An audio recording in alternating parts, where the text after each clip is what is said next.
Hey guys, welcome back to your own channel Target Bullseye. So आज के इस video में हम लोग जिस कंपनी के बारे में बात करने वाले हैं वो कंपनी है आपकी Adani Port and Special Economic Zone Limited.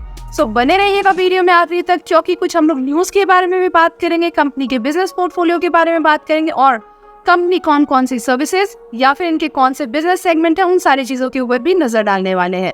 सो आपको शायद पता ही होगा कि अडानी पोर्ट जो है वो आपकी Indian port operator and logistic company है। यहाँ से अगर हम लोग समझें इनके बिजनेस सेगमेंट के बारे में, सो बिजनेस सेगमेंट में आप देखेंगे पोर्ट्स एंड टर्मिनल्स इनके बिजनेस सेगमेंट है, लॉजिस्टिक है, वहीं पर ड्रेजिंग है। तो तीन इनके डिफरेंट बिजनेस सेगमेंट है। फर्स्ट वन की बात करें तो ये कंपनी ऑपरेट कर रही है around 12 ports and terminals in India, और साथ ही इनके पास मुंद्रा पोर्ट जो इंडिया की सबसे लार्जेस्ट पोर्ट है इन टर्म्स ऑफ कार्गो वॉल्यूम, वो भी इन्हीं के पास है। लॉजिस्टिक के बेसिस पे बात करें तो ये कंपनी प्रोवाइड करती है range of logistic services like rails, road and air transportation including warehousing and distributions. Third अगर बात करें ड्रेजिंग, सो यहाँ पे ये ड्रेजिंग सर्विसेज क्या होते हैं, खुदाई की सर्विसेज होती है और यहाँ से आपके पोर्ट डेवलपमेंट एंड मेंटेनेंस को ये देखते हैं। सो यहाँ हमने बात कर ली इनके तीन डिफरेंट बिजनेस सेगमेंट। अब बढ़ते हैं वीडियो में आगे की तरफ और देखते हैं कि इनके कौन कौन से टॉप न्यूज आ रहे हैं। कुछ समय पहले एक ऐसी भी न्यूज आई थी जिसकी वजह से सिर्फ और सिर्फ 3 दिन में ये शेयर जो है वो 60% के आसपास टूट चुका था, वो आपको पता ही होगा। Moving forward to other news, so अभी फिलहाल एक न्यूज ऐसी आ रही है कि अडानी पोर्ट अपनी जो प्लानिंग है वो ये कर रहे हैं कि ये वर्ल्ड की लार्जेस्ट पोर्ट कंपनी बन जाए, और यहाँ से इनका टारगेट ये है कि 1 बिलियन टन इनके एनुअल कार्गो हो जाए बाय 2030। करंट अगर हम लोग कैपेसिटी की बात करें which is 340 million tonne now. Gautam Adani की बात करें, उनका एक स्टेटमेंट आ रहा था कि वो अक्वायर करने वाले हैं हाइफा पोर्ट इन इजराइल, जो कि हेल्प करने वाली है ये कंपनी अडानी ग्रुप को to connect its port in the Indian oceans और जितने भी आपके अलग अलग ओशियंस है या फिर डिफरेंट पोर्ट्स के साथ, जहां से इनके पास या आप कह सकते हैं इनको काफी ज्यादा एडवांटेज होने वाला है, और साथ ही डिफरेंट रीजन इन इंडिया या फिर अगर हम लोग डिफरेंट कंट्री के रीजन की बात करें तो उन सभी को भी काफी ज्यादा फायदा होने वाला है। So moving forward to returns, यहाँ पर समझते हैं कि इनके रिटर्न किस तरीके के निकल के आए हैं। बिकॉज अगर आप इन्वेस्टमेंट करने जा रहे हैं तो ऑब्वियसली आपको रिटर्न इसका देखना काफी ज्यादा जरूरी है। बिकॉज अगर आपको रिटर्न ही नहीं पता है कि ये कंपनी किस तरीके की रिटर्न प्रोवाइड कर रही है तो आप मीन्स क्या एक्सपेक्ट करेंगे। सो बेशक अगर हम लोग यहाँ पे देखें तो डिफरेंट टाइम फ्रेम्स के ऊपर आपको इनके रिटर्न्स देखने को मिल रहे हैं। छोटे टाइम फ्रेम की बात करें या फिर अगर लॉन्ग टर्म की बात करें, सो 1 वीक 1 मंथ या 3 मंथ्स की बात करते हैं तो छोटे टाइम फ्रेम में आपको उस तरीके की रिटर्न ऑब्वियसली नहीं मिले हैं। वहीं अगर आप नजर डालेंगे 3 इयर्स एंड 5 इयर्स तो बेशक आपको काफी बेहतरीन रिटर्न आपको नजर आए हैं। सो आप उस हिसाब से आप अपनी प्लानिंग कर सकते हैं कि आपको इस शेयर के अंदर शॉर्ट टर्म के बेसिस पे इन्वेस्टमेंट करना है या फिर लॉन्ग टर्म के बेसिस पे इन्वेस्टमेंट करना है। मूविंग फॉरवर्ड टू इनके stock valuations, so dividend yield percentage की जहां हम लोग बात कर रहे हैं, सो आपके डिविडेंड यील्ड परसेंटेज है आपके 0.65। अगर आप इनके शेयर के प्राइस देखेंगे और उसके बेसिस पे आप परसेंटेज निकालेंगे तो काफी ज्यादा आपको छोटे नंबर्स में ये कंपनी डिविडेंड प्रोवाइड करती है। ईपीएस की जहां बात करें तो 24.58 है। इंडस्ट्री पी और स्टॉक पी में कंपेयर करें so industry P is 80.15 and stock P is 26.3। सो बेशक आपको ये शेयर जो है वो काफी ज्यादा अंडर वैल्यूड प्राइस पे मिलने वाला शेयर होने वाला है। सो आप इन सारे पैरामीटर्स को मद्देनजर रखते हुए अपने जो फाइनेंशियल प्लानिंग है या फिर इन्वेस्टमेंट प्लानिंग है वो आप कर सकते हैं। बाकी किसी तरह की कोई सलाह चाहिए है या फिर आपके पास कोई क्वेरी होती है तो वो आप हमें बेशक कमेंट बॉक्स में अपने जो भी क्वेरीज है वो डाल सकते हैं। हम लोग कोशिश करेंगे कि जितना जल्द से जल्द हो सके आपको रिप्लाई बैक करने की।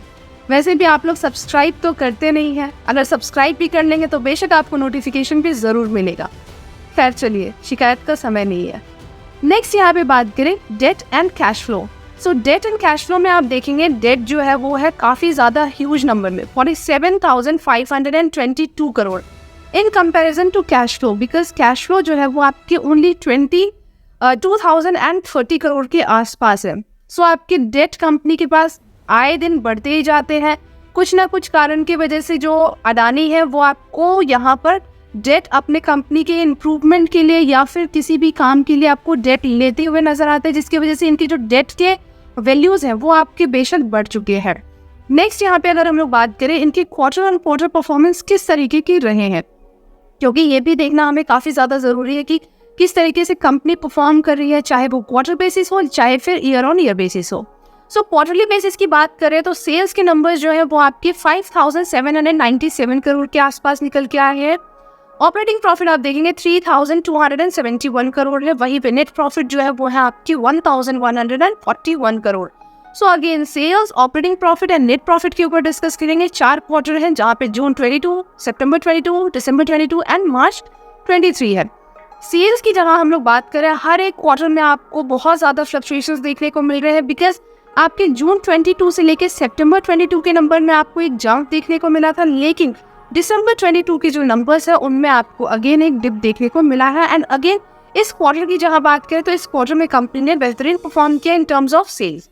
ऑपरेटिंग प्रॉफिट पे भी अगर आप देखते हैं तो सेम सिनेरियो आपको नजर आएगा, जहां पे आपको मिक्स ट्रेंड आप कह सकते हैं या फिर फ्लक्चुएशंस कह सकते हैं, दोनों ही आप कह सकते हैं। यहाँ पे उसी तरीके से आपकी दिसंबर में एक डिप है और उसके बाद इस क्वार्टर में आपको जंप नजर आया है।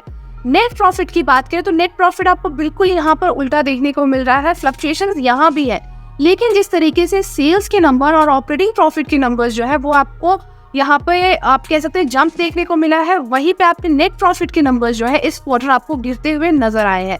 सो in terms of operating profit and sales company ने बेहतर परफॉर्म किया इस quarter, but in terms of net profit आपके नंबर्स वैसे नहीं आए हैं जैसा लोगों को एक्सपेक्टेशन था। Moving forward with yearly performance, year on year basis पे कैसे परफॉर्म करें, 4 साल के नंबर्स के ऊपर हम लोग बात करेंगे। सेल्स के नंबर्स यहाँ पे 20,852 करोड़ निकल के आए हैं। ऑपरेटिंग प्रॉफिट जो है वो है 10,947 करोड़ एंड नेट प्रॉफिट जो है वो है आपके 5,393 करोड़। सो सेल्स की बात करें, ऑपरेटिंग प्रॉफिट की बात करें या फिर नेट प्रॉफिट की बात करें, आपको तीनों में ही एक सब्सटेंशियल ग्रोथ देखने को मिला है, लगातार आपको यहाँ पर बढ़ोतरी देखने को मिल रही है। बट नेट प्रॉफिट की बात करते हैं तो नेट प्रॉफिट की जो मार्च 2022 के नंबर्स थे, यहाँ पे आपको एक स्लाइट सा एक डिप देखने को मिल रहा है in comparison to previous year which is March 21। So यहाँ से अगर देखें तो overall year on year basis पे कंपनी ने बेहतर ही परफॉर्म किया है। क्वार्टर ऑन क्वार्टर जहाँ हमने देखा वहाँ पे मिक्स था थोड़ा, बट यहाँ ईयर ऑन ईयर बेसिस पे ज़्यादा बेहतरीन परफॉर्मेंस है। सो आगे बढ़ते हैं और बात करते हैं इनके sales and profit growth ratios कैसे निकल के आ रहे हैं। सो प्रॉफिट ग्रोथ रेशियो की बात करें तो जहां पर आपके पिछले 5 साल में नंबर्स आपको नेगेटिव में नजर आ रहे थे, वो आपको और ज्यादा आने वाले समय में गिरते हुए नजर आए हैं। और इस एक साल की बात करते हैं तो ये -172 से -425 हो चुके हैं।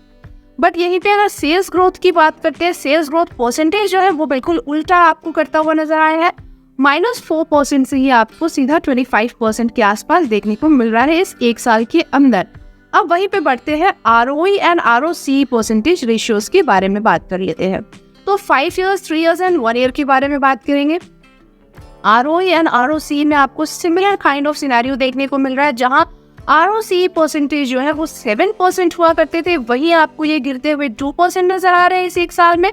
और जहां पर ROE परसेंटेज जो थी वो ROE परसेंटेज जो थे वो आपके 6% नजर आ रहे थे पिछले 5 साल में, वो आपको गिरते हुए -2% नजर आ रहे हैं। सो ये रहे इनके ROE and ROC ratios percentage. Moving forward, share holding patterns की बात कर रहे थे। शेयर होल्डिंग पैटर्न्स की बात करें तो आप यहाँ पर देखेंगे प्रमोटर्स के जो नंबर है वो आपको इंटैक्ट बने हुए नजर आ रहे हैं सितंबर 2020 से लेके जून 23 तक। लेकिन एक चीज आपको यहाँ पर देखना चाहिए, क्योंकि DIS के जो नंबर है और FIS के नंबर है, यहाँ पे आपको थोड़ा जो नंबर है उनमें आपको चेंजेस देखने को मिला है। जरा इससे समझते हैं कि किस तरीके के यहाँ आपको चेंजेस नजर आएंगे। जहाँ आपके FIS सेकेंड रैंक पर थे, वहीं पे ये धीरे धीरे आपको थर्ड रैंक पे होते हुए नजर आए दिसंबर 21 में। वहीं बात करें तो अगेन ये धीरे धीरे आपको बढ़ते हुए नजर आया, मार्च 23 में ये वापस से सेकेंड पोजीशन पे नजर आ रहे हैं। सो आपके इस तरीके से फ्लक्चुएशंस नजर आएंगे, जहाँ पर FIS आपके सेकेंड पोजीशन पे थे, DIS थर्ड पोजीशन पे थे, वहीं पे आपको ये चेंज होते हुए दिखे हैं। बाकी स्कोर वाइज आपने देखा है, परसेंटेज वाइज आपने देखा है कि किस तरीके के चेंजेस हुए हैं इस पूरे 3-4 साल के अंदर। वहीं पे अगर बात करें करंट क्वार्टर की, प्रमोटर्स के पास जहां पर 62% की होल्डिंग है, वहीं पर प्रमोटर्स ने कितने % अपने जो शेयर्स हैं उसको प्लेज किया है, तो 4.02% के आसपास इन्होंने प्लेजिंग की हुई है। पिछले भी अगर हम लोग क्वार्टर की बात करें तो वो आप नंबर चाहे तो चेक कर सकते हैं। अगर आपको फिर भी जानना है तो कमेंट बॉक्स में हमसे पूछिए, हम लोग जरूर बताएंगे आपको, क्योंकि पिछले कुछ क्वार्टर्स में भी इस कंपनी के जो प्रमोटर्स है उन्होंने प्लेजिंग की हुई थी अपने शेयर्स को, बट करंट क्वार्टर्स के नंबर आपको दिखा दिए गए हैं। अब यहाँ से समझ लेते हैं हम लोग कि इनके जो टॉप म्यूचुअल फंड है वो कौन कौन से हैं। First one is Kotak equity saving fund direct growth, 4.1% के आसपास यहाँ पर इन्वेस्टमेंट है। Second one is ICICI prudential equity saving fund direct growth, 3.51%। Again आपकी कोटक की तरफ से है which is Kotak balanced advantage fund direct growth 2.84, and the last one is Tata infrastructure direct plan growth 2.72% के आसपास यहाँ पर इन्वेस्टमेंट करते हुए नजर आए हैं। सो ये रहे आपकी टोटल 4 म्यूचुअल फंड। बाकी जो भी चीजें थी हमारे पास, जो भी इंफॉर्मेशन थी शेयर से रिलेटेड, वो हमने आपको ऑलरेडी बता दी है। बाकी बेशक हमने कहा है कि कुछ क्वेरी है तो हमें कमेंट बॉक्स में जरूर बताइएगा। बाकी आपसे मिलेंगे नेक्स्ट वीडियो में बहुत ही जल्द। तब तक के लिए thank you and take care, bye bye.